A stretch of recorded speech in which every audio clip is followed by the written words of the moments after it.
What is up? What is up, YouTube? How y'all doing? Hey, check this out, man. My face itching and everything. Hey, y'all see that? Y'all see something? Anyway, look here, man. This video right here is a trip, and we're gonna. Oh shucks.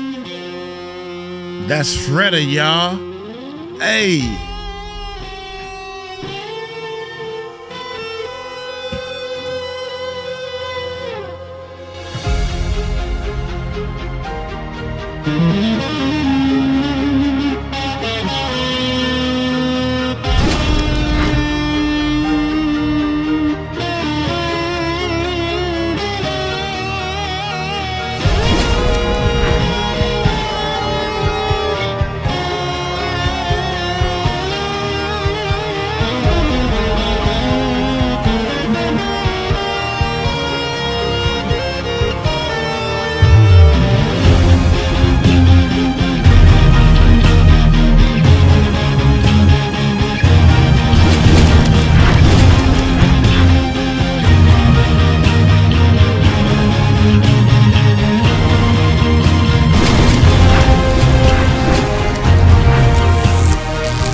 Easy work.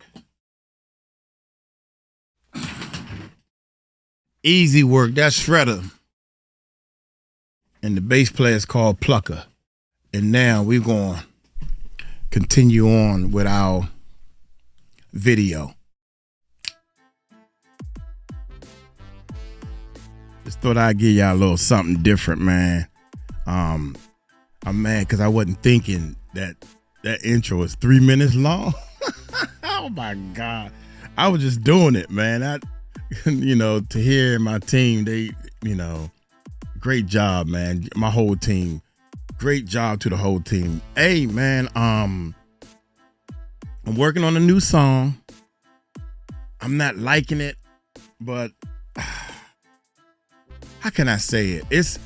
It's funny because this song, I can't believe Diddy locked in a cell, tunnels under his house, and he can't make bail. I hated it. I gave up on it. I threw it away. It's like when you producing and making music, I'm like, man, nothing was going right with this song. I'm just letting y'all know this, man. Talking to my true fans. Check this out, man. I actually I gave up on the song, and then when the song was supposed to be like, I can't believe that Diddy's locked in a cell. I was telling almost like a newscaster story. That's the picture I was getting. So I was so mad and frustrated that this thing ain't coming out like I wanted to, man. So I just hit it. I was like, I can't believe Diddy locked in the jail. Tunnels in. And I said, well, if I just bring that down a little bit, I can't believe, and put the emotions in it. But this new song I'm working on, it ain't working like that. It ain't, you gotta come, well, I don't know. But what I'm gonna do is I'm gonna add, I like to do the beat, do vocals, and then add some music to intertwine with the vocals. Does that make, some musical parts? I was taught how to produce music that way. So you want your first layer, the beat, bass line, keyboards, some normal stuff. Lay your vocals. Then you put another piece of bread on top, a little sparkles and stuff like that. 11 herbs and spices. Everybody who make beats, I just gave you a big tip to make your music a little better. This is why my music sounds like it's ready for the radio. This is why my music sounds like people want to buy and work with my tracks and stuff like that. I don't want to work with y'all no more, y'all. Headaching. People headaching, man. What's up, YouTube? How y'all doing? Yeah. Man, y'all make me feel so good, man. Y'all make me feel so good, man. Thank y'all so much, man. I finally went to sleep a little bit. Got up, started working on that song. But I'm stuck in the comment section, man. I love the comment section, man. Joanne, shout out to Joanne. She living in Kiwi. There's a couple other people. Y'all live in that comment section, man. I love y'all for it. Y'all know comments help the channel to grow. Comments, so go check this out, man. I got my coffee right here. Hey, check this out real quick. Go to Police Beatdown, please. This is my other channel, man, and we are pushing this channel, man. This is a faceless channel. Police getting beat down and beat up, and what in the world wrong with this dude? I think Tahir doing shorts. Okay. Yeah, my team is working hard as they can, man. So shout out to my team and everything. And some of these stories, everybody think I picked the most interesting stories because that's what I think. Just because, but they pick my team picked a lot of interesting stories and stuff. I'd be like, I can't wait to watch this because I never seen it before because they're doing it. And it's my voice and everything. So check it out, man. Just check it out. But today's dude. Last night I called myself taking a break, man, and I watched Coach Carter about the basketball team and stuff, man, and I'm just gonna let y'all know, man, it's a lot of movies I watch, man, and this tears just start rolling down my eyes, man. Happiness. I don't know. I think God broke. I'm broke, man. I think I'm broke because it's to me Radio. Y'all ever see the movie Radio? When a happy ending. Oh my God, man! I need tissue when I watch some of these movies I like, and I'm mad at myself for years, man. For over 20 years, I'm mad at myself because why do I freaking start crying? I be fighting back the tears too sometimes. But Coach Carter is a story about the basketball, and it's based on a true story. And he kept asking the one little kid, what is your biggest fear, son? What is your biggest fear? And I mean, why you keep asking that? And I remember when I first watched this movie, man, if y'all didn't see it, what's your biggest fear? And I played it about 100 times and I still can't remember it. And it goes like this, and it's more of a poem and more of a saying. Our biggest fear is not that we are incompetent. That ain't our biggest fear. Our biggest fear is that we are powerful. We are more powerful beyond measurement. The mind, the body, the soul, our hearts. We are more powerful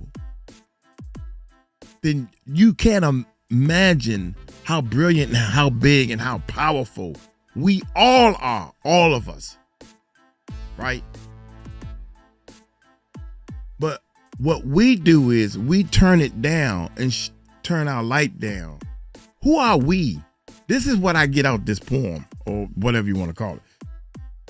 Who are we to push down what God gave us, right? Just so we can feel acceptance around other people. Because if you walk around like I'm big and bad and I'm going to do what God told me to do. I'm going to do I'm going to play that bass guitar the way I want to play it. I ain't going to sit there and beep, beep, beep, beep, beep. When I get on stage, I let it all hang out. He takes control. And the more I let him take control, the funkier and the badder the licks come out. They be like, God damn. I got people looking at me like, that's what happens to Michael Jordan on the basketball court. LeBron James, if you're a LeBron James fan, because he want to flop all over the place. God telling him to flop for some reason. Kobe Bryant, Steph Curry, they let God take up. You gotta know how to allow God to take over your body and do these things. This is some real shit I'm telling you, man. I'm trying to tell y'all, excuse me, but we should let our light shine bright. Back to the poem. We should let our light shine bright like kids. See, when kids are young, they don't understand. They just doing whatever they want to do. They playing around. They squirting their guns, pop, pop. They having fun, and we love to watch it because they not really hip to the world yet. Does that make sense? They not hip to the world yet. So that means they just doing what God is telling them to do. They don't even realize they just playing and having fun. We all click together and playing, and they doing what they letting their light shine like kids. This is in the poem. But what we do as adults, the camera comes on. I'm shy. Why everybody do that? Why? Why are you so shy? You are beautiful. You're pretty. You can speak twice as better than I can. Your hair longer than mine. My hair ain't that long at all. It's bald. You got all the things. You way better than me. And I'm the one in front of the camera. When the camera comes on, hey, what's up? Hey, what's up? Then you got some people when the camera come on, they get, booyah, booyah, booyah. Why are you doing this gun stuff, man? I'm trying to figure out why would people want to shoot another human being in the first daggone place. That's what I'm trying to figure out. I'm trying to figure out why would you want to do that? Oh, because you want to be accepted by other people. Oh, I don't want to be on camera because, let everybody, she want to be accepted because she's shy. She ain't trying to get out there and be a superstar. She ain't trying to be a superstar. Now, Uncle Mike, on the other hand, I ain't trying to be no superstar. I'm just trying to bring y'all. I started this whole thing, man, and started doing this thing, man, because I just want to leave. Because death is going to come for everybody. We all owe God a debt. No matter what you do, we just prolong in life. And what's going to happen? He's going to come. Diddy, your stupid self. You forgot? Jay-Z and all the rest of y'all people is doing wrong. Y'all forgot that you got to answer to him. Or maybe you think some of these people just believe that when you pass away, you just put in the ground and you just mute and that's it, you over with. Nah, bruh. What if? This is where I live at right here. There's a 50-50 chance that it could be a him and it could be a it. You feel me? There's a 50-50 chance. Right? So I ain't no gambling man. So if it is or if it ain't, I still want to help people. I don't care if we don't go nowhere. I want to be known to help people. I want to be known for something positive. That's just me. Oh man, if you believe in the Bible and you need to go to church. Now you need to do what the hell you doing and let me do what I want to do. Stop telling me what to do. I hate that. Every time I look, somebody want to tell me what I should do. And I'm sitting here like, bruh, if me doing what everybody else told me to do is why I'm stuck where I'm at now. I should have been a millionaire. I should have been up there tapping Puffy on his shoulder 10 years ago saying, stop this. I'd have been the first one saying, stop it. I wouldn't have asked him to stop. I would have made him stop. Even if blood would have had to come out of his body. Stop hurting people. That's what needs to happen. Play with me. I stand for righteousness, man. And some of the people in the comment sections, man, you are an embarrassment to yourself. You ain't hurting me at all. You just embarrassing yourself. How dare you come to somebody else's channel and tell them what they should and should not do? You talk too much. You type too much in the wrong area. What I supposed to do? Just sit here and be quiet? This is my channel. If you don't like what I'm saying, kick rocks. Hit the door. Don't let the door hit you where the good Lord split you and all that type of stuff, man. Anyway, I'm sorry, y'all. I done went off. I done kirked off again. Jesus Christ. Every time I look, somebody telling me, nah, what you should do is, I told one of my best friends, hey, Mike, you know what you should do? You should do, I said, no. You know what I should do? I should do it my way like I've been doing it. And then you do it your way. You start a YouTube channel and you do it your way. Man, I'm just trying to help you, man. Why don't you help me by helping yourself? I said this to him.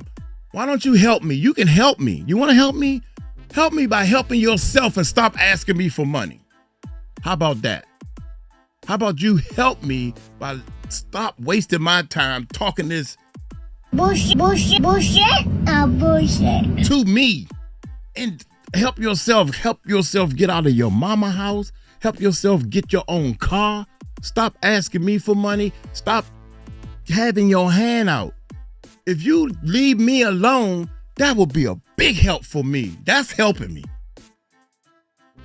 Haven't heard from him since then. Almost 2 years, man. Almost 2 years. Haven't heard from him. Thank you for helping me. Big help. Very big help. Shut people up on Facebook. And it's a shame you got to shut this. I got it from Big Ticket. I guarantee you he gonna cuss somebody out on this daggone thing. You got to. Because if they think you weak, they gonna walk all over you. But some people don't understand that. That's where Uncle Mike come in at. Because if you messing with somebody around me, the backbone get too big. I'm scared. And that's what that poem is about. Beyond imagination. When it's time to attack somebody, I'm scared. I'm scared of the beast that's in me. I'm afraid of it. Because it's powerful, man. It's powerful than Mike Tyson. And I don't talk that bull. We got another channel. And the guy sitting there lying to us, when I come on the street, everybody leave. And his cousin right beside him like, when? I ain't never seen you come on the street and everybody's scared of you and they just leave. Because he imagining these lies and how big his power can be. But it's a lie. Don't believe the lie. And that's what's wrong with people. And they come to my channel, oh, he's lying. He capped. Man, some of the videos we do is bullshit. We don't. You win some, you lose some, bro. Sometimes this is lie. This is cap. This is not right. I'm unsubscribing. Well, bye, my bad. I made a mistake. I thought it was good content until we started doing it. Then I say, this is bull. And I tell the people that in the video, at least I'll try to. Anyway, hey, God dog it. Uncle Mike done talked. I done talked for 15 minutes. But it's good information. How about that? This is information for your soul. If you just come just to hear all about Diddy, then you missing the whole point, bruh. You all are missing the whole point. So, hey, this was 15 hours ago. Wait a minute, y'all. Wait a minute. Let's make sure we do this right. Since we here talking about righteousness and stuff. Oh my gracious, man. Sometimes my little feelings be hurt, man. All right, we're gonna pull this one up. This is how we're gonna start anyway. All right. I'm sorry, y'all. I had a good night and I done worked on some music. And I'm hoping that this song come out the way I want it to come out because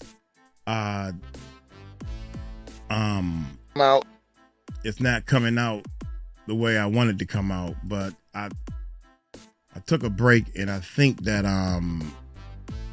the song is gonna this is 14 hours ago, which is we're gonna do this one first. New update on Russell Simmons. Russell Simmons and shoot, man. These people. Oh my gracious, man. These people right here just kill me. All right, we're on the right one. We're gonna go ahead and do this one first. We're gonna do this one second. Shout out to Big Ticket, man. Hey, you know what? Long time ago, Big Ticket said something. I think somebody was saying something about another YouTuber. And I was like, God, this dude, I like Ticket. And he kind of reminds me of me. But a younger me, you know. I mean, he grew up with his parents just like I did, whatever. And he said, don't be coming over here telling me about what another YouTuber doing, man. I don't care. I mean, if they saying stuff about me, that's their business. That's their problem. Something like that he was saying. I was like, dang. So what I really like about Big Ticket is the way he communicates and talks to the people that's talking to him. And I think what my main problem is, Uncle Mike's problem is I'm so busy listening to everybody. I don't care what you're saying. You should do this. Oh yeah, you think I should do that? Okay, well yeah. I'm letting the people know that I'm listening to them. But from now, I'm learning from Big Ticket and probably some other people, but mostly Big Ticket done opened the door. Somebody can say something to you 1,000 times, man. I mean, 1,000 people can say the same thing to you, but the way and the tone one person says it will make you get it, and it gets into your soul.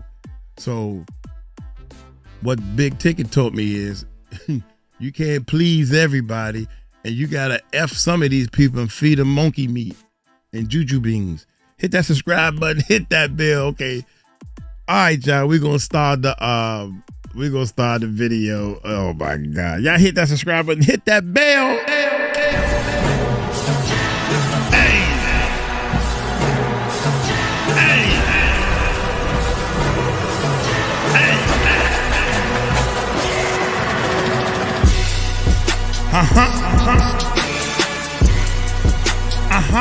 Oh man, I should have wanted to play the song a little more. Man, oh man, bro.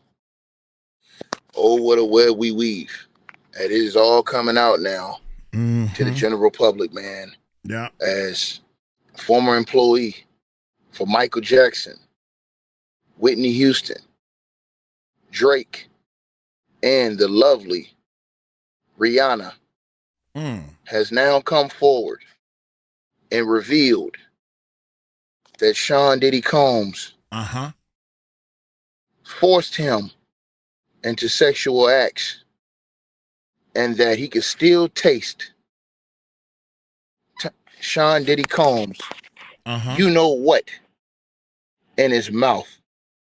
Lord have mercy, man. He has revealed himself, the man who made the allegations against Diddy and the late, great, notorious B.I.G.'s son, has now come out in front of the world in a tell-all interview and has now admitted that he is the one, that Sean Diddy Combs had allegedly, he has implicated Diddy in a sexual assault. Now, according to his allegations, you guys, and we'll go all through them, Jonathan Hay is a celebrity music industry publicist. As I said, he worked for Rihanna. He worked for Whitney Houston, the late, great Whitney Houston. He worked for the late, great Michael Jackson. And he also worked for Drake. Now, he has also collaborated on projects tied to the late, great, notorious B.I.G. So this guy's no joke. Him revealing himself, this is absolutely diabolical. Because now you can't say this is a money grab. Now you can't say that this is just cap. Because his resume proves that he was in a lot of high places. His resume proves that he was in these areas. And if you look up his resume, Jonathan Hay, this is not a joke. This is serious business right here. He was around everybody, from the best of the best. And you don't have to listen to me. You better look it up your damn self. Man, oh man, oh man. And he also worked on projects with the late, great, notorious B.I.G. You don't have to believe me. Look it up. Look it up. So it ain't like this dude is just making it. He was a John Doe. And he just revealed his identity to the world and said it was him who Sean Diddy Combs, this white man right here, who Sean Diddy Combs violated. And he alleged that C.J. Wallace, the son of the late, great, notorious Wallace, notorious B.I.G., Christopher Wallace.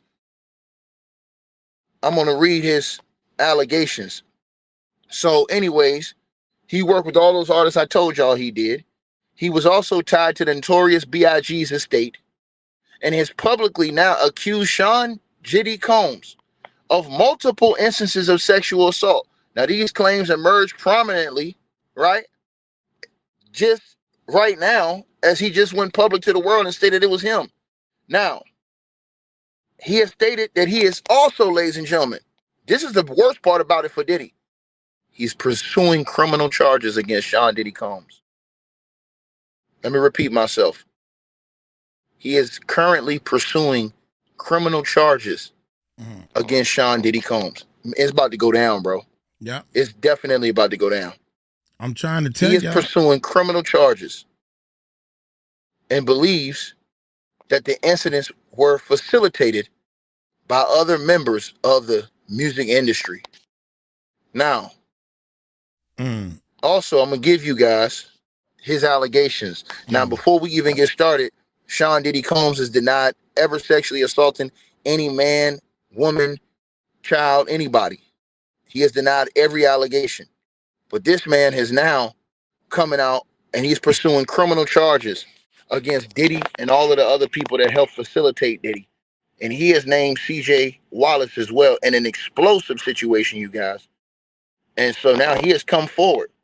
Now, the first alleged assault has something to do along the lines of refusal and a retaliatory act. Now, Jonathan Hay, the former employee of Rihanna and Michael Jackson, Whitney Houston, and Drake, claims that during a professional encounter, Diddy demanded that he give him a BJ. Diddy demanded that he give him a BJ. Now, he said when he refused to do it, Diddy began to choke his chicken and released on clothing that belonged to the notorious B.I.G., I think when they were in a storage with all of Biggie's clothing in it. Now, he says that Diddy, when he refused to get on his knees and service Diddy, he said that Diddy alleviated himself on one of Biggie's clothing and then threw it on him with the juices all over him, getting all over him, right? And he did that as a form of retaliation because he said, no, again, he's pursuing criminal charges for this. Also, this incident allegedly occurred in connection with his work on music projects involving Biggie's estate, which had ties to Diddy through Bad Boy Records. So this ain't no Tom, Dick, or Harry. This dude literally really was working on the inside, and he got the stripes to prove it. Also, he says he reported the incident to Biggie's son, C.J. Wallace. He says whom he was collaborating on a remix project like the Big Papa House Mix. Now, C.J. Wallace initially canceled the project, but later revived the project, right? So also he accused in a second allegation that Diddy forced oral sex on him. Now, he says he alleges that after he discussed that first incident with C.J. Wallace, so he said he went and told Biggie's son, because he was working with Biggie's son on this project, what Diddy did as far as, busting on the clothing and throwing it on him with all the juices on him.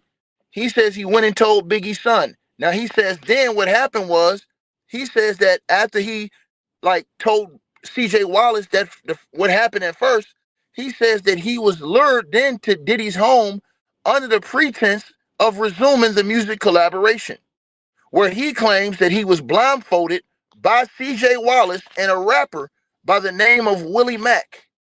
Now, he also claims that they pushed him into a room where Diddy had came into the room and forced this man in a room in his house to his you-know-what.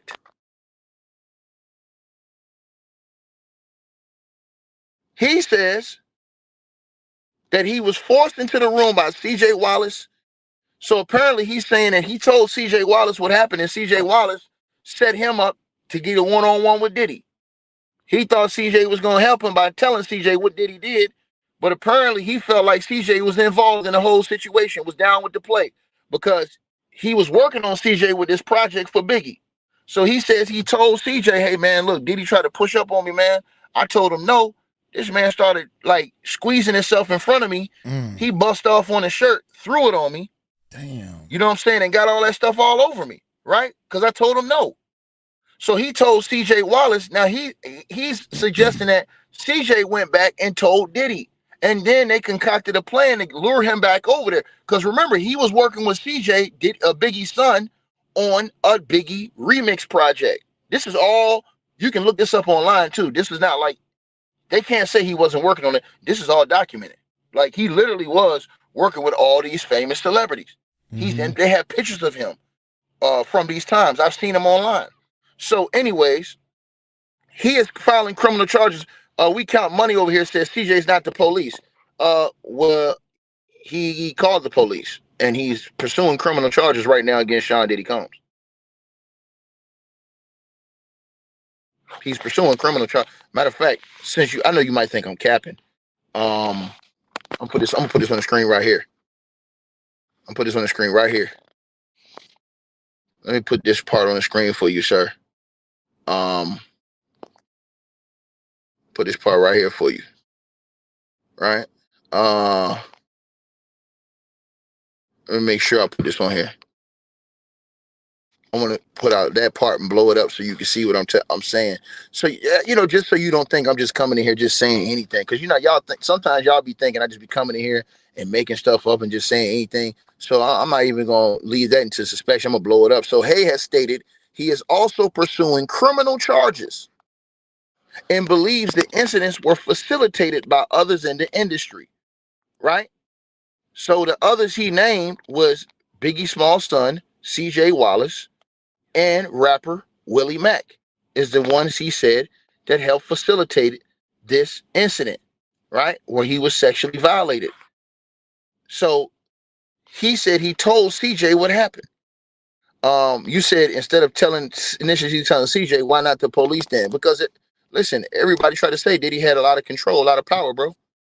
So if you think a person has a lot of control, a lot of power in big places, you might not want to go to a certain place because you tell the wrong person that shit, they might come back on you. That's what people are saying, right? So, anyways, though, let me get back to the allegations, right? Uh, and let's keep going, right? This is outright crazy. So, um, anyways, like I said, he is pursuing criminal charge. I know everybody was going to ask about that. So he said for you guys that he felt like he was set up because what they did is that he said he told CJ, like, trying to like tell, because remember he said he was working with CJ on this project, on the Biggie project. That's facts. You can look that's online. That's not even undisputable. Now he said when that happened, because the rumor was they have all Biggie's clothes in a warehouse in California, if I'm not mistaken. That was the word. They had all Biggie's clothes stored in a warehouse, and Yep.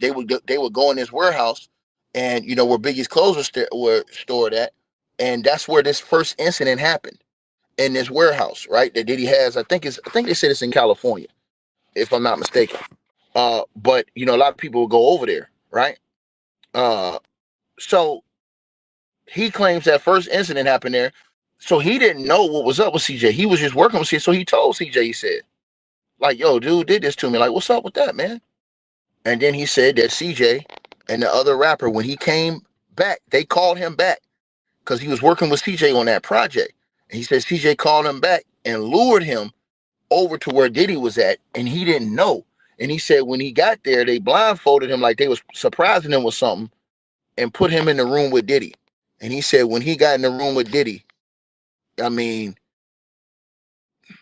he said they pushed him in the room with Diddy, and Diddy made him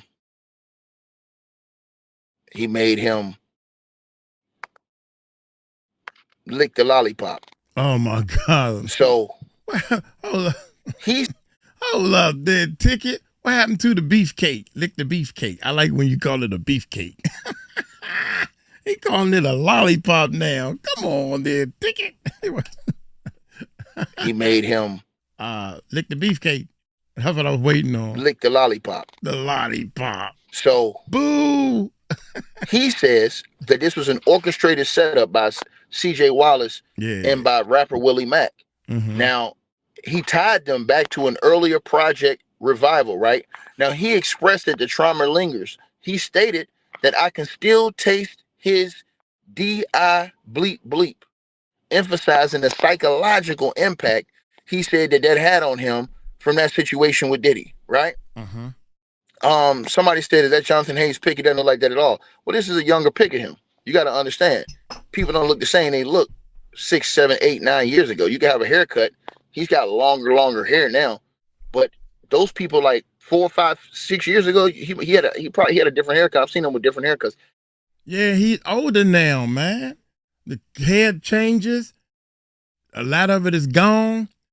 More weight, especially when you live in that good life. You got all that money, and you want to forget about this drama that happened to you. You get to drinking and smoking and eating. And boy, these people can eat, man. I try my best not to eat a lot of food, man. Drink a lot of water. I try to, 2 days out of the week, I drink water all the way up to about 6 o'clock. Nothing to eat. 9 years ago, you can have a haircut. He's got longer hair now. But those people like 4, 5, 6 years ago, he probably had a different haircut. I've seen him with different haircuts. He's got longer hair now, and he's gained more weight since then. But this is what he kind of looked like then. You know what I'm saying? So, anyways, he says that the assault took place at Diddy's house. Though, now, let me see.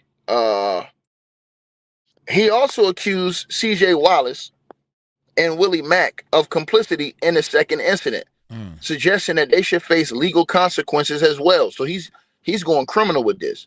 Now, he frames this as a part of a pattern of industry coercion tied to professional opportunities. Now, he says that he revealed that in October 2025 that he was the one. Remember I came here and did that article and told y'all that somebody had sued, some dude had sued Diddy and CJ Wallace, Biggie's son, and said that he squeezed his juices all over that shirt and threw it on him. And I said somebody had sued him. It was a John Doe. He came out today and revealed it's him. This is an industry insider who worked for all these famous people. He came and revealed it's him today. He said that's me who filed that, and he said I'm also pursuing criminal charges against them as well.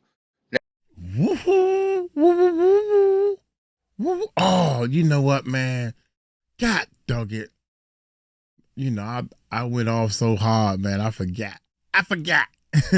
This is what he's talking about, and we're gonna do a reaction to this to hear him really speak the whole thing. Check this out. I meant to show this in the beginning, but I went off on something different to try to help my people, my subscribers. I try to give help to the subscribers. Yeah. Nah, homie. That's Charleston White. Real life street stars, watch man. this. We're back with Jonathan Hay, man. See, this is Jonathan Hay today. And look, he's smoking. You know what I'm saying? Your life takes a toll on you, bro. Here we go. Watch this, Wild. And we're about to address a very serious topic today. First of all, Jonathan, how are you doing today? Man. I'm doing good, man. Okay, good. Right. Man. I know that you've watched the Diddy trial and his sentencings, him getting sentenced. What are your thoughts on that, first of all? I feel like it was too low of a sentence, obviously. Everybody, but, yeah. You know, the judge made the right call. So, I mean, the judge made what he felt was the right call. So, you know, you just have to accept it. Right. There's a lawsuit. And it's the Biggie son Jay Wallace lawsuit, right? Are you the John Doe? This guy, oh man, this guy right here is terrible, man. I hate to say that. Real life street stars, man. This dude, you need to rephrase your questions better, bruh. You let the cat out the bag. You supposed to allow him to let the cat out the bag. Now, you don't do it that way. My bad. Right. Watch this. Are you the John Doe?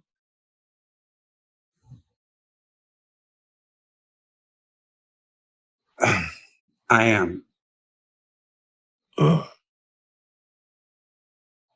So let's, if you remembered from our interviews in the past, I would talk about, CJ Wallace working with Biggie's son, right. with CJ Wallace working with Diddy and all that. And I think I did one interview where I was like, they need to look into CJ Wallace more, the feds. Remember I said that on your show?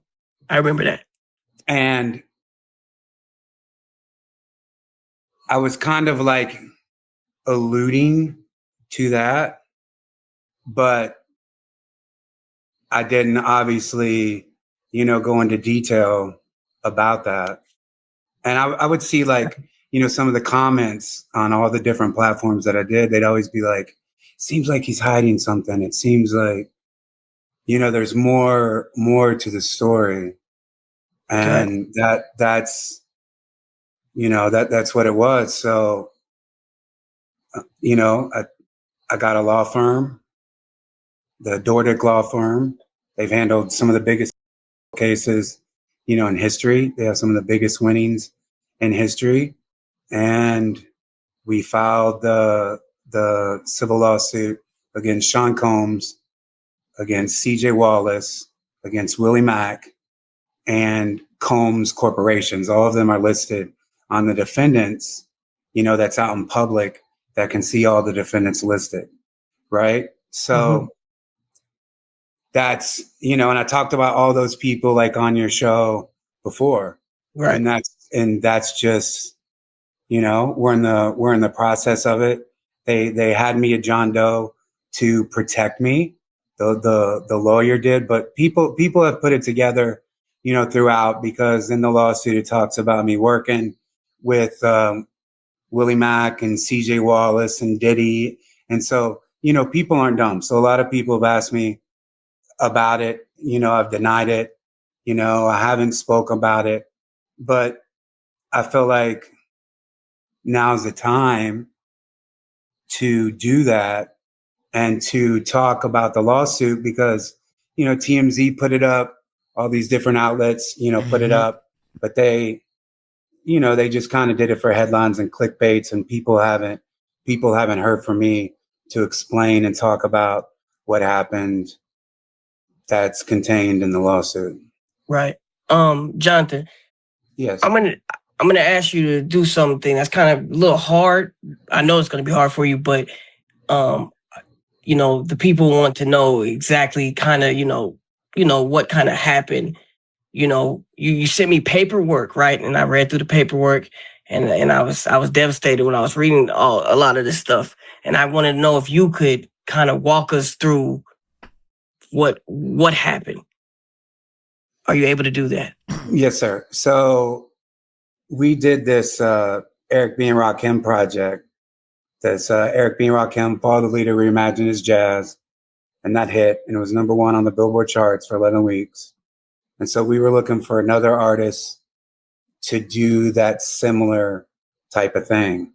The girl I was dating at the time, her name was Sarah Rushforth. She's from London. We were in Brooklyn. And she said that we should do Biggie. My first response was like, I don't really want to do Biggie. That's predictable. Everybody does Biggie and Tupac. You know, I'd rather do something like along the lines of what we did with like Eric B. and Rakim. Anyways, she talked me into it. But what was weird about all that is, like, looking back, is she told me, she says, you know, if we do the Biggie music, we could get CJ Wallace involved, Biggie's son. And I'm like, how do you figure that? She was like, oh, it's magic. You know, we'll get him. You're a magical person. So fast forward today into looking back and going through all the stuff that we went through, that was a setup by her, because she had already known CJ Wallace. And we did this interview that you can see during the pandemic. It's still online, with me, CJ Wallace, Willie Mack, and Sarah Rush. And she, I gave her credit. I was like, it was, you know, her idea. She said she could get CJ Wallace. She suggested that we get CJ Wallace, and then we get him. And at the time, I'm just like, yo, I'm on a hot streak. We just had the number 1 jazz album for 11 weeks. Now we got Biggie's son, you know, to support this project, you know, but she already knew him. And she was already a dancer. Like, I met her at a strip club called Platinum Dolls. It's like right when you leave. Damn, man, I'm messing all up. I am messing all up. I just wanted y'all to hear this. And stuff under my eyes. They pushed me. And stuff under my eyes. They pushed me back into this room. Okay. And like, there's this like ottoman. I fall in the back of the chair. And then you know, Diddy's damn comes in, and I could, you know, hear his voice. I could see his feet, and I'm like trying to look up, you know, through these little cracks, you know, like, what's going on? He's like, you know, you know, you don't deserve Biggie Smalls. You don't deserve, you know, to be with the Biggie estate. You know, he's just going on and on and on and on and on, you know, right? And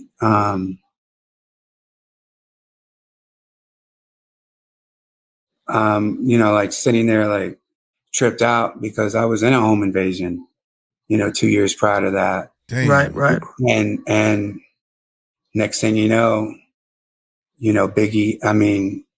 Diddy is like putting his in my mouth. Real life. Yeah, I'm sorry. See, look here, to hear fired. To hear sending me texts. I'm over here trying to do the reaction. You fired to hear, but make sure you come back Monday, because we starting something new. I mean, yeah, come back. Anyway, check it, man. I wanted y'all to see a little bit of what he's talking about, because this guy right here, oh, god dang, cousin. So I'm gonna start it from the beginning. Look, his hair is gray. He got on a bicycle hat. You know, he looks different with them female glasses on. I mean, he looked younger. He looked like he into whatever he's been doing back then. But here we go. let's keep going, man. Let's back up a little bit. Big ticket. Work for all these famous people. He came and revealed it's him today. He said, that's me who filed that. And he said, I'm also pursuing criminal charges against them as well. Now, he also revealed, right, that, you know, and he accused him of sexual assault, battery, and emotional distress. He also announced plans, like I said, for criminal charges, including sexual battery or assault, and he is currently cooperating with the authorities amid Diddy's broader federal sex trafficking and racketeering case, right? So they're still investigating Diddy. This ain't over. I try to tell y'all, round 2 is coming. Everybody thought, oh, this is over with, this is a wrap. Everybody said, oh, why the judge just give him a little bit of time? The judge, in my opinion, gave him enough time, them people, to yank his ass up again. See, he put them to, see, let me tell y'all something. This is what I think. This is my personal thoughts. My personal thoughts is that the judge, he knew, in my opinion, he knew what was coming down after this. So, in my opinion, the judge got Diddy tied down just long enough for them to rack up these other charges on him, right? And Diddy would already, that's why he tried to fight to get his case thrown out or dismissed with those charges, because he didn't want nothing on his record. Because now, if they double back and hit Diddy again, he's done. He's already got a felony on his record. They come hit his ass again, it's over with. So he has announced, Jonathan Hay, that he is planning on criminal charges. He announced plans for criminal charges, potentially including sexual battery or assault, and he is currently cooperating with authorities amid Combs' broader federal sex trafficking and racketeering case. So apparently they're still investigating Diddy like it was being stated that they were still they would still have investigations going on in the Diddy, and he apparently is cooperating with that. Yeah. Now also, these details have surfaced today, and he did a tell-all interview on Real Life Street Stars podcast. So he did an interview revealing that it was him for the first time, and he detailed those allegations. He went into great detail of those allegations, right? Now, he's also appeared on other podcasts, Sean Atwood's True Crime Podcast back in February 2025, and he discussed the industry corruption, including Diddy's alleged role in industry corruption. Those specifics on personal assaults were reserved for what he just said right now. Right? Now, this guy right here, like I said before, this is unbelievable stuff, man. You know what I mean? Unbelievable stuff, man. You know what I mean? So also, in addition to these allegations I told y'all about just now, in addition to that, he has made further claims against Diddy, expanding on the scope of alleged misconduct and its impact on his life and career. Now, these additional allegations he made today, right? He came out in front of the world with today. So, he alleges that Diddy has displayed a pattern of coercive behavior in the industry. Now, he's alleged that Diddy used his influence in the music industry to create an environment of coercion where professional opportunities were tied to compliance with his demands. Now, like I said, he says that Diddy leveraged his control over projects that were related to the notorious B.I.G.'s estate to pressure him into compromising situations.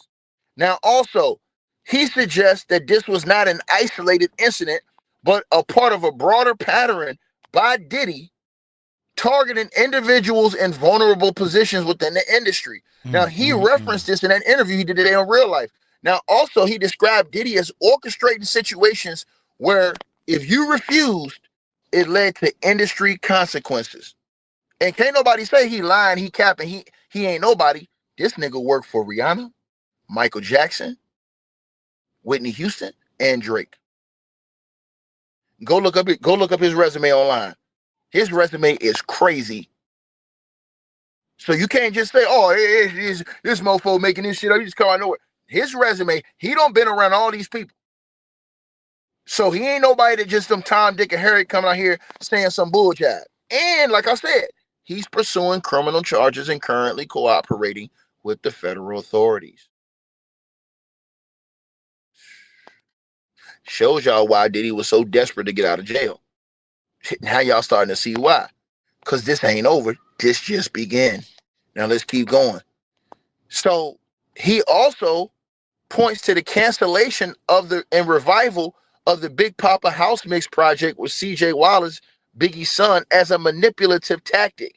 He implied that Diddy used access to Biggie's legacy to lure him into the second alleged assault. Now, he alleges, again, that after he had refused Diddy's initial demand for oral, that he faced professional retaliation beyond the immediate humiliation, meaning the clothing incident, right, where he threw the clothing on him with the stains on it, with the wet juices on it, right? Now he claims that Diddy and his associates, like I said, they worked to undermine his career, limiting his opportunities in the industry after that. Now he also asserts that his refusal led to temporary exclusion from projects tied to Bad Boy Records and Biggie's estate, impacting his status as a publicist and a producer, because he's produced a lot too, you guys. Now, he later regained access only to be allegedly set up for that second assault, suggesting a calculated effort to punish him and control him. Now, he has also described the long-term career damage, stating that the incidents derailed his professional momentum and caused him big financial losses as well, right? Now, he also claimed that the blindfolding incident that involved Biggie's son and rapper Willie Mack was designed to disorient and humiliate him, amplifying the trauma of the forced act with Diddy. Now, he has repeatedly emphasized the psychological toll, stating that I can still taste his DI you-know-what in my mouth, as a vivid description of the lasting emotional impact he said that situation had on him. Now, he claims this, like I said, he said this is a part of a bigger cultural exploitation in the music industry, where powerful figures like Diddy allegedly prey on the ambition and loyalty to iconic legacies like Biggie's legacy, right? So also beyond Wallace and Mack, right? CJ Wallace and Willie Mack, Jonathan Hay also alleges that others in Diddy's circle were complicit in enabling or covering up that behavior. Now, he has not named those other individuals right now, but he is suggesting a network of enablers who facilitated Diddy alleged assaults by creating opportunities or helping to silence victims, right? So, yeah, man. Yeah, man, this is crazy, bro. This is crazy work, man. Also, let me see. Let me see. Also, like I said before, man, this is damning, man. This is damning, man. This is damning, bro. This is damning. You know what I'm saying? And the reason why I say it's damning because, you know, he's going criminal with this. He's currently cooperating. You know what I'm saying? He's currently cooperating with the feds, man. So they got a new investigation going on in the Diddy, y'all. That's what it seems like, because it says it right here. Bro, I think they're gonna. I think everybody was saying, "Yo, why the judge ain't hit him with that?" Like a lot of people were saying this, and a lot of people were saying, "Oh, he should have walked." Man, bro. When the judge said, "Is no amount of money that's gonna let me give you bail," I think the judge knew, in my estimation, that it was something else coming up for this dude, and they was gonna jam. I told y'all that they was gonna jam him up just long enough to make sure when them other charges hit, that shit gonna hit like the 80s. When them other charges hit. And I just believe that that's what the situation is. I believe that they was going to hold on and wait for this other stuff to go. So now we got to see if within before the end of this year or within the next 5 or 6 months, they hit Diddy with a new indictment. Shout out to my girl Peachy. Salute to you. She says, I'll be glad when they put this psycho under the jail permanently. He's just evil. Thanks for all the updates. Ticket. I'm just saying, I mean, if you think everybody's lying, okay, cool, that's on you. But this guy, You can't say he wasn't in the industry. You can't say he wasn't working around these people. And you can't say, hey, man, why he didn't file a criminal case. What you call it? He's currently cooperating with the feds. Here's what the problem is. These people who think these people are lying, Cassie just wanted the money. You're not thinking, you're thinking one way. You're not evaluating what's going on. 10 years. You hang around a lot of people who lie. You know they lie. Has anybody ever lied to you, right? And you know it's a lie. You straight up know it's a lie. You got proof that it's a lie, but you don't say nothing. You don't even say nothing. You just listen to him like, this man lying like, yeah, he lying. Or she lying. I know she lying, but you don't say nothing. This happens often.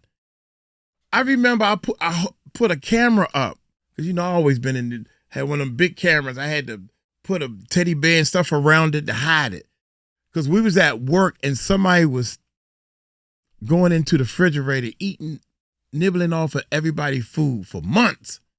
Who would do that? Anybody put some food in the refrigerator and somebody would go in there, eat half your sandwich. The refrigerator bandit. The refrigerator bandit, y'all. I caught the refrigerator bandit. Got it on video when she was doing. And the main person was like, oh, I don't know. Why would somebody do that? Oh my God. And when I seen the footage, I couldn't believe, I can't believe. To the point I had to show it to everybody else that worked there. Showed it to the supervisor. I can't believe the world we live in, y'all. Boy, it's just make me cry, man. Showed it to the supervisor. Showed it to the head person in this is the X-ray department, right? A week later, we having a meeting. So everybody knows. The supervisor knows. Everybody knows, and nobody still said anything to her. So in the meeting, I brought it up. Are we going to talk about this refrigerator bandit? Because everybody knows but her. Oh, Lord, Mike, come on, man. Even the boss, the supervisor, well, this is a meeting about, our work and cup. I said, well, we can't work if we don't eat. What's wrong with y'all? Why people do this, man? And I said, well, everybody's seen the video. I videoed it and everybody's seen the video and we all know who it is. And I said, y'all won't say nothing. Dang, y'all. Now I'm the bad guy. Uncle Mike, you mean. Well, they didn't call me Uncle Mike back then. You're being mean. I'm looking at the supervisor like, God dang. So I went to the head person in the hospital. And I said, it's a shame nobody would say anything, man. I wanted to, shame on you, lady. You did wrong. And we are afraid we chastise the bad people from a distance, y'all. From a distance. I don't know how come I keep getting to these stories. You can't say he wasn't working around these people. And you can't say, hey, man, why he didn't file a criminal case. What you call it? He's currently cooperating with the feds. And here's the thing. I don't even think this was in New York. I believe this was in California. So this is a whole different jurisdiction now. This ain't the Southern District of New York no more. I believe this case happened in California, if I'm not mistaken. Hold on. Let me look this up real quick, you guys. Yeah, look it up.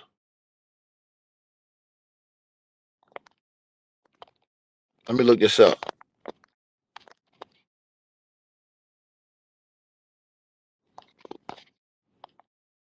Let me see.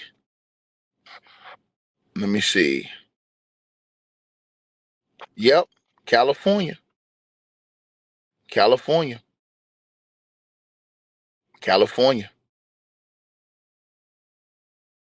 I believe he said this happened in California. Yeah, man.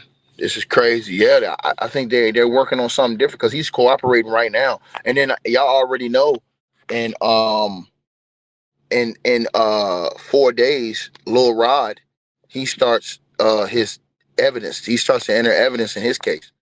In 4 days. But he has a civil case. This guy right here has criminal. Now, Lil Rod also helped the authorities in the first criminal case with Diddy. Lil Rod is the one who helped the feds get the search warrant on Diddy's crib. It wasn't Cassie. It was Lil Rod.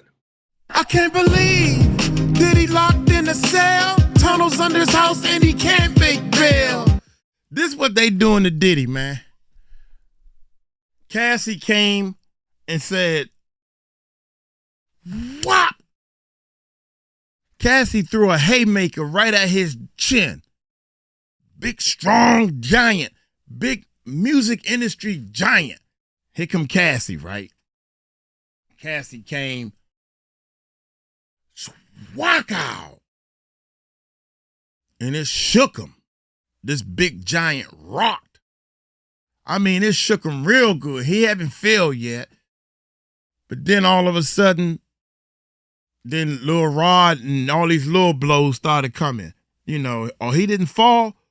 Boop, boop, boop, boop. Lil Rod, crack. Oh my gracious. Now we rocking a little bit. Still ain't fall. Diddy still ain't fall yet. Then all of a sudden, bam. They raided the houses. Still ain't fall. This how you take a giant down, y'all. Still ain't fall. Ain't even hit his knees yet. But he buckled hard. He like, oh my God, I'm hurt. I don't know what to do. I can't. Anytime I swing, I put my arms up. Now my body getting hit. Boom, boom, boom. Oh, shoot. Got to put my arms down to protect the body. Now my face getting hit. Boom, boom, boom. Oh, shoot. I'm doing a little. I'm handling this. I'm handling this. My lawyer's out there. You think you got it. This is how a boxer does it now. I think I got it under control. That's why he was going to have another freak off in the daggone. The lawyer said, just turn yourself in. They're going to talk to you, whatever, you know, you the man. Yeah, I'm the man. I'm just going to fly my jet and turn myself in. But I'm going to have me a freak off. So now he think he good, right? He think he good, so now he can swing back a little bit more. He can swing back a little bit more. He think he good, right? I'm on my, you know, I can at least I can work my arms, you know. I'm swinging with my eyes closed, but you know, I'm good. I'm good. You lying to yourself, bro. You know you ain't good. You don't know what they done raided your house. And you swinging with your eyes closed, talking about, I'm good. Yeah, right, whatever. Soon as he walked into that hotel room, some said, whack up. Down on the knee. I thought I was good. Oh, Diddy, you walking in there? Well, I'm going to try to make bail. Bail denied. He down on 2 knees, y'all. Down on 2 knees. Diddy is still getting up, rubbing the gloves off. That last court hearing or whatever the hell he had, boom, knockout. You are out, dog. Now he in the gym trying to make a comeback. He lost, right? No gray area. Remember that. No gray. Well, you know, he beat this, he beat this, but he didn't do that. He you know, he only got 50 months. A win is a win, a loss is a loss. If you get this gray bull out your life, you will live a happier life, man. So scary that it's so simple. It's very simple and it's very easy to live. So long story short, Diddy get back in the ring. But all the fit now serious now. Now we know. We know, baby. And Diddy about to get back in the ring. And all these people have been training, exercising. They coming out of the woodwork. We can beat them, y'all, if we all stick together. That's what's about to happen. Look, Cassie didn't have enough. She didn't have enough current intel and information for the feds to run in Diddy's cribs. Lil Rod did. It was Lil Rod who gave and there's a lot of people still didn't know this. That was not Cassie who gave the feds that. Everybody said, oh, Cassie Boxing this, make me Cassie hot. that. These niggas dumb as hell. Cassie did not want anything to do with the cops. She didn't want anything to do with the feds. She didn't want anything. Cassie never wanted this to come public. Cassie just wanted to get her bread from this nigga for all them years of taking them ass whoopings and to move out. Diddy didn't want to pay her. It went public, and then that's when the feds came. But when the feds came, they didn't have enough to get down on Diddy from just Cassie's allegation. Lil Rod came through and gave the feds all that intel, that entire layout of Diddy's cribs and all that stuff. It was Lil Rod who did that. That's why Lil Rod showed up to court on the first day.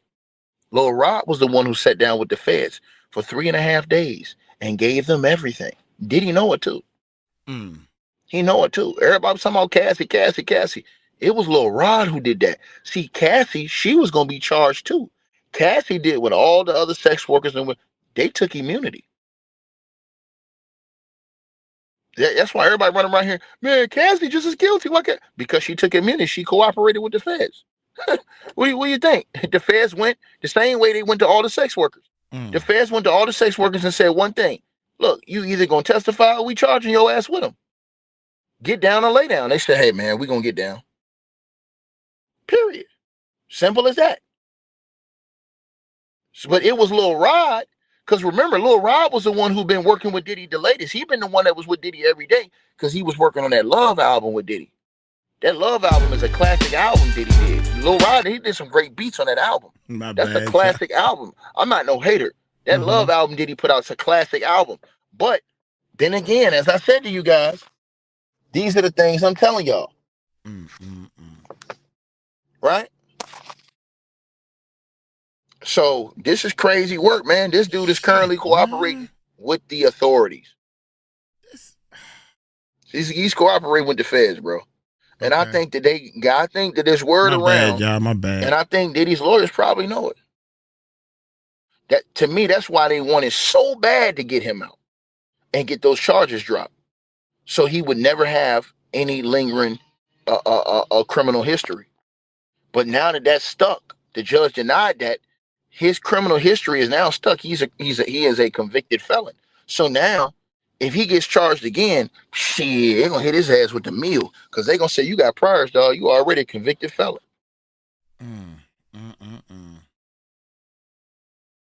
So now you see why the judge wasn't. Because to me, I'm gonna tell y'all something.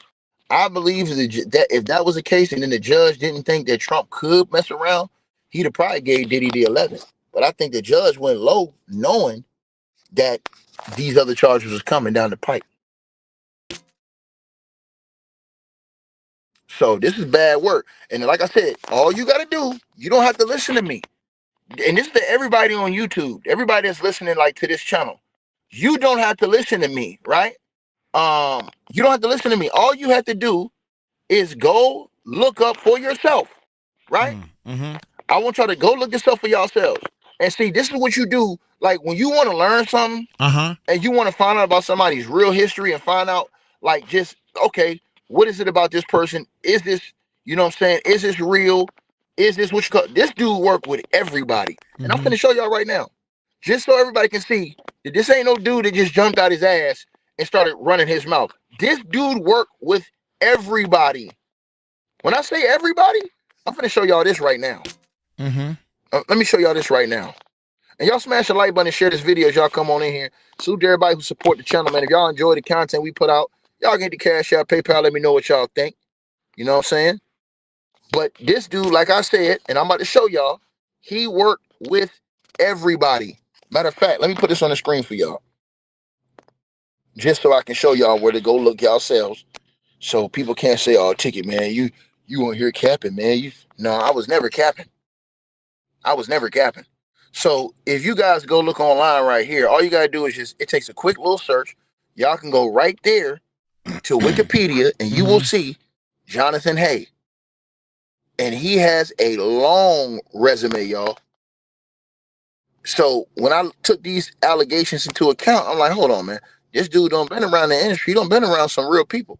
Because as y'all see, Jonathan Hay, born December the 16th, 1975, is an American publicist and record producer, Raised in Louisville, Kentucky, he is known for having publicized various works for the music industry acts such as Rihanna's 2005 debut single, Pon de Replay. Hayes' collaborative album, Follow the Leader, reimagined as jazz, 2019 ended Michael Bubble's 38-week reign atop Billboard Top Jazz Albums chart. Also, starting out in the music business as a publicist, his first professional project was with Quote, a short-lived hip-hop duo who were signed to Michael Jackson's MJJ Productions. Subsequently, Hay worked with Michael Jackson's producer, the great Teddy Riley. Jonathan Hayes' first success was achieved with Days of the New, the multi-platinum rock band who had 4 hit singles, most notably Touch, Peel, and Stand. That Billboard awarded all-time greatest mainstream rock song in 2003. Travis Meeks, the lead singer of the group, slammed the publicist for making the premature disclosures, which the musician felt actually damaged his chances to advance his career with Guns N' Roses. After the purported conflict, Jonathan Hayes still worked with Meeks for years later. Also, so he must have been that damn good where they kept him working. Also, if you just go on and just keep looking down this guy's resume, man, it is crazy. As I told y'all. So if you look down his resume, let me put this on the screen for y'all. It says he worked as a publicist, y'all, for Suge Knight's Death Row Records, and announced its catalog was being sold to Hasbro, right? In 2012, Jonathan Hay was a part of a guardianship case involving teen actress Ariel Winter, a star on the TV series Modern Family, and her mother, Chrysola Crystal Workman, right? Now, Workman sent a cease and desist to Hay in which he responded to TMZ. I feel terrible that a bleep bleep blank has to suffer the consequences of her own mother's unfortunate decisions. Hay testified in court and signed a declaration for Ariel Winter in favor of her stand with her sister, Sherelle Workman Gray. Now, in 2013, Jonathan Hay published a book about the Kardashian family.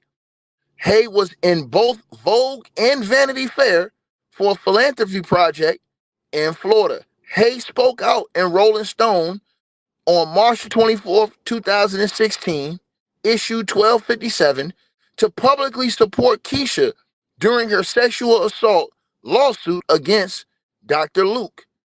The magazine called Hay a crisis management expert.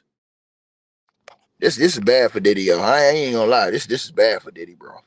This is bad for Puff, man. This right here. This is bad. It goes on, y'all. Y'all smash the like button as y'all come on up in here and share the video, like the video, man. It says, Hay told The Sun that his frequent collaborator, right, wrote the lyrics to Famous, the song that caused the public battle between Taylor Swift, Kanye West, and Kim Kardashian.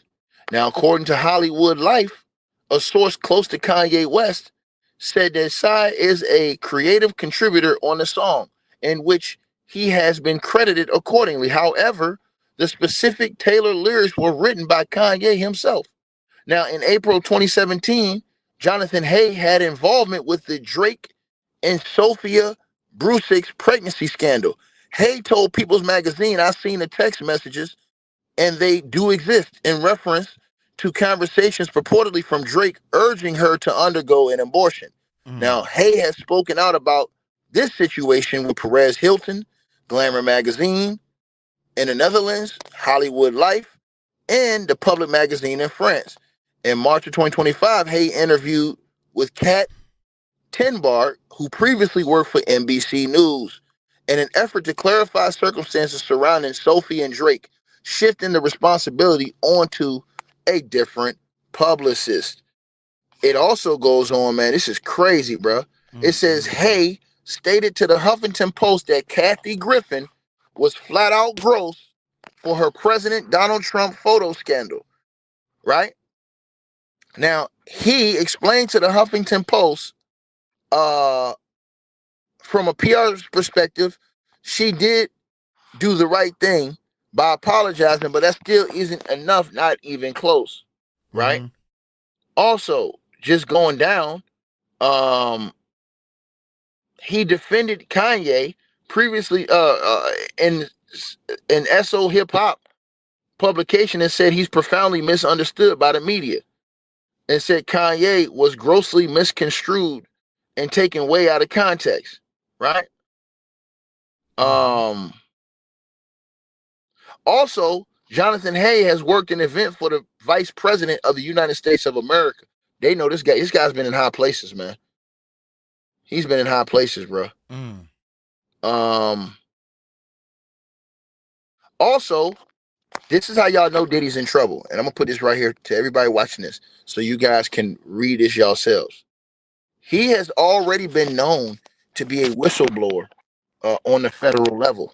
Now, again, this dude is locked in with the highest office in the United States of America. I told you guys, this stuff is not cap, but a lot of y'all don't want to listen on this channel, and you're gonna learn the hard way.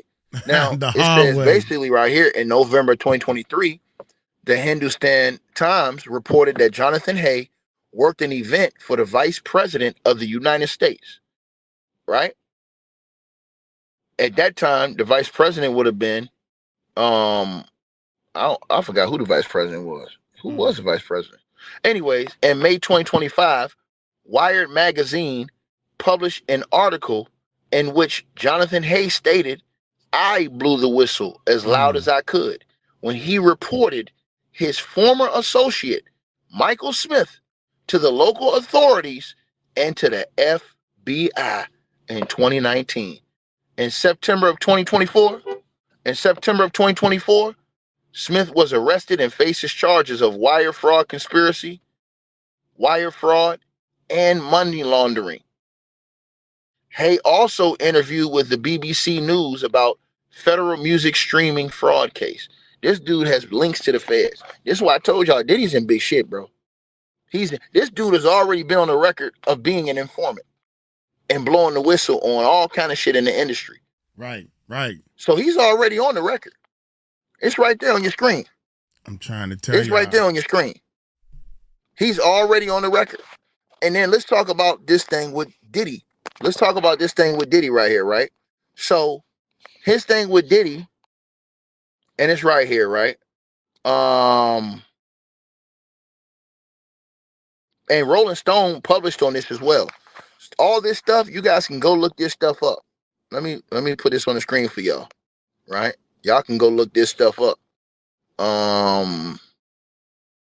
yourselves.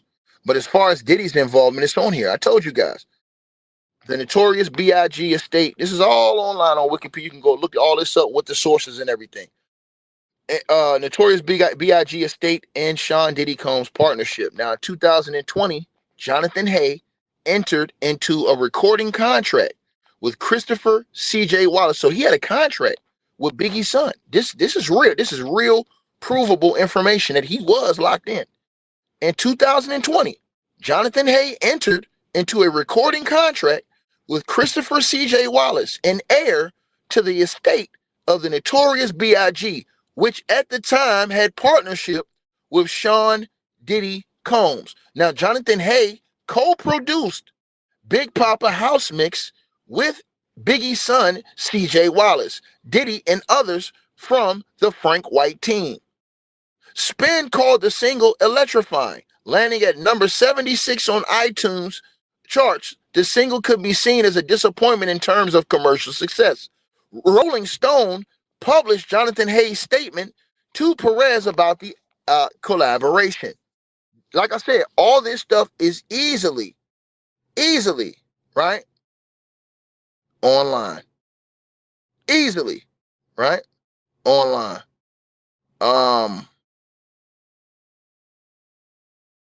Now, also, he was a victim of a home invasion as well.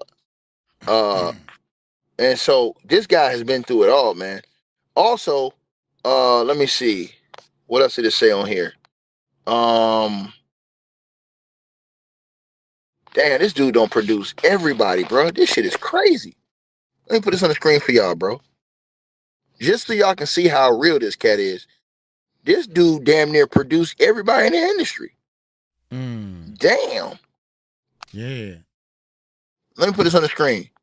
See, when people say, "Oh, this is nobody," he can't, man. Shit, this nigga resume, his resume. I'm looking at this shit. Bro, you work with Michael Jackson. You work with all these other famous people, bro. Rihanna, Whitney Houston, Drake, all these people, bro. So, like I said, so his production career, you guys. So his hip hop releases. Jonathan Hay was a producer on the album "Sex, Money, and Hip Hop" by Crooked I, a group member of the now defunct Slaughterhouse from Shady Records. Jonathan Hay executive produced an album featuring Johnny Depp from Kentucky. Depp also appeared on the Hay produced "Fear of Pink Planet" by Pink Grenade, released in July of 2014. Hay was a music producer on the TV show One Shot with T.I., RZA, DJ Khaled, Tech Nine, Sway Calloway, and others. The show debuted on BET on August 23rd, 2016.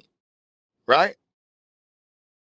Now it says Wave TV reported that Hay abruptly left during the film of One Shot to focus on reuniting with his birth parents. Right? Damn, this is crazy. Damn, this nigga produced for everybody. Hold on, bro. See, I ain't even know all this. Let me put this on the screen for y'all. He also, this shit gonna get real. DJ Khaled. This shit right here finna get real, bro. Let me put this on the screen for y'all. Hold on. This getting real. More and more people he gonna also, come out. You guys, put this back on the screen. Hey, think about my man. Right now. What's the dude? Let's get this up for y'all. Here we go. From making in of the June band. of 2016, you guys. In June of Jonathan Hay produced a single for Snoop Doggy. He produced a single for Snoop Dogg Doggy Style Records, right? In August, Jonathan Hay took a stand against Africa Bambaataa with a remix featuring Ron B. Stinger Savage. Now, in the diss track, Jonathan replays the notes from Bambaataa's song Planet Rock, while Ron Savage speaks out about bleep molestation. Now, Jonathan Hay then released albums with King Crooked and Father Prince that didn't chart. Now, in April of 2017, Jonathan Hay was the producer on a song about Kylie Jenner and 21 Savage that debuted on TMZ. Later that year, Jonathan Hay collaborated with both Conway the Machine, Riff Raff, King Crooked, and Twista. In 2018, Jonathan Hay produced more music for Riff Raff, DJ Who Kid, and Bubba Sparks. In 2019, Jonathan Hay was one of the producers for Juicy J and Young Blue. In 2023, Jonathan Hay collaborated with Solo Lucci from Love and Hip Hop. Bro, this is crazy work, y'all. This is crazy work right here, you guys. So he know a lot of people. Man, this dude worked with the entire goddamn. He even worked in jazz as well, y'all. He produced Follow the Leader, a cover of Eric B. and Rakim's album in the style of jazz that also scored a #1 on the Billboard Jazz charts and was up for a Grammy consideration, peaking at #1 on the album, remained on the Billboard charts for 11 weeks. Damn. Yeah, this is all on here, y'all. Damn. Yeah, this dude done been around everybody, man. I'm just reading through his resume, you guys. So, yeah, man, he's pressing criminal charges right now, and he's cooperating with the federal authorities against Diddy, CJ Wallace, and others. So that's what he said he's doing now, you guys. So it's definitely like one of them situations, man, where this thing is gonna get real. This thing is real. It's not one of these fake situations. This thing is real, man. And so it seems like now it's all making sense. Why Diddy got jammed up like he did, at least to be held down, because it seems like it's gonna be a lot more that's coming down, man. He did the interview today, y'all, on Real Life Street Stars. Y'all go check out that interview. Shout out to Real Life, man. Salute to them. Y'all go check out his whole interview where he spoke about these allegations and revealed that he is the one that is pursuing criminal and civil charges against Diddy, CJ Wallace, Willie Mack, and more. So this is crazy, man. And again, he has already been on the record for working with the FBI and the feds in the past on different situations. So yeah, y'all can go look this stuff up yourselves. Like, share, and subscribe, man. Salute to everybody that tapped on in, man. Appreciate everybody in the building. Y'all let me know what y'all think, man. I'm gone. I'm gone too, man. I'm not gonna talk that much. I've been talking all day in this thing, man. But I'm letting y'all know that them people that in making of the band, I'm sorry, I'm smacking my lips because this sentiment, there's too much sentiment in this stuff. I don't know why I'm hooked on them things. The making of the band, man, I was there. I was almost there. I tried out. I went to New York and tried out with my bass guitar. Cause when Diddy was first making the band, it was making a band with a drummer, guitar player, you know. So I tried out. They didn't pick me. I guess they looked at me and said, "Boy, you too old. Get your butt away from here." But I'm happy to say that a lot of the bass players was like, "Dude, you vicious." You know, I'm seasoned, man. I'm a little older than everybody. I got like 15 years over top of half of these guys. Anyway, but yeah, it was a band. So I was close, but God said, "No, you don't need to be there." And then I'm going to show you that you don't need to be there. Puffy done downgraded the whole. Making a band is very hard. You don't have this one person with a microphone. That's easy. All the mics is one thing you got to worry about. Guy at the mixing board, making sure all the mics is at a certain level, whatever. That's one thing you got to worry about. This is real talk. When you have you got one microphone and all the people that's on the microphone, you got to worry about them. The human being you got to worry about. But in a band, you got to worry about the person and their instrument. That's separate. Bass player and their instrument. That's separate. The drummer and their instrument. And the drummer have each little small instrument. Each one of them have a microphone. You see what I'm saying? Everybody got a problem. Then they want to play their instrument loud. This, that, no. It's too many problems that come with making a band.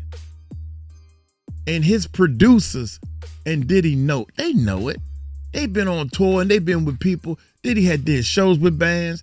It's easier to have a DJ play the music and you rap on your song with the DJ. Yeah, that's a lot easier. Do y'all agree? Y'all gotta agree with me on that one. Now, Diddy little cheap stuff, he don't want to do no work. He lazy and spoiled. All he want to do is do his little drugs and have his freak offs and act like he the man. He don't want to do no real work. So he changed it from making a band to making a group. He was making a group, singing and dancing group, which is still beautiful women and beautiful people that he can take advantage of. Diddy's sick, man. What that guy just explained, that's a sickness. Diddy has a sexual sickness, man. I don't think that can be a thing, but think about it. He is past pervert. He is past R-ing people. He got a straight up, anytime you are in his office or his place of business, and he got bodyguards and people that's gonna make you, hey man, come down here and you wanna prove to me? Boom. That's a sickness, man. Diddy been sick for a long time and none of y'all knew it. Y'all just thought he was crazy. Them drugs that made that boy sick. I'm gonna get on up out of here, man. Shout out to all the enders. This is a long ass video. Y'all take it slow. Y'all tell him Uncle Mike told you so. Peace out.